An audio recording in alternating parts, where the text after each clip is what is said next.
আলাইকুম।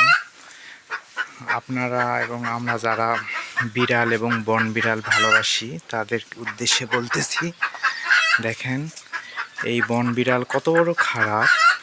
এই বন বিড়াল হচ্ছে এই যে গত রাতে আমার এই বাসায় একটা কবুতর ছিল, এই যে দেখেন নাই, কবুতরটা ওরা আসছে এই পাশ দিয়ে, এই উপর দিয়ে আসে এই কবুতরটা ধরছে। এবং প্লাস এখানে আমার একটা মুরগি ছিল, মুরগিটা ওই ইয়াতে খড়ের উপরে, সেই মুরগিটা ধরছে, ধরে তো মেরে ফেলছে।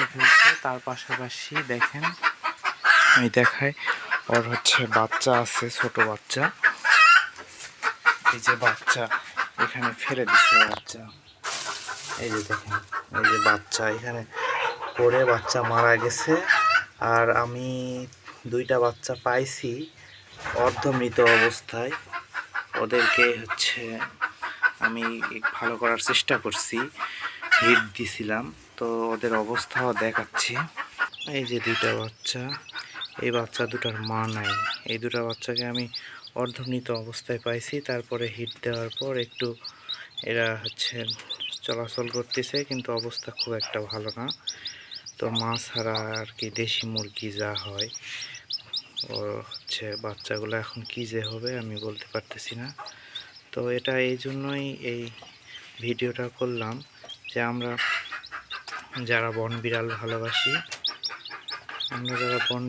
এবং বিড়াল ভালোবাসি তাদেরকে জানানোর জন্য যে এরা আমাদের ভালোবাসার পাত্র অনেক সময় হয়, আবার অনেক সময় আমাদের ক্ষতি কারণ হয়, এবং কিছু অসহায় জিনিস এর কারণ হয়।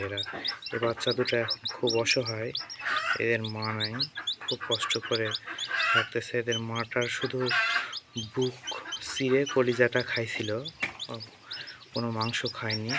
তো মানুষ হলে হয়তো বলতাম যে শত্রুতা বশে করছে, কিন্তু এরা হচ্ছে বন বিড়ালের আচার আচরণ প্রকৃতি এতই খারাপ যে এরা মানুষের সঙ্গে শত্রুতার মতোই কাজ করে। ধন্যবাদ সবাইকে।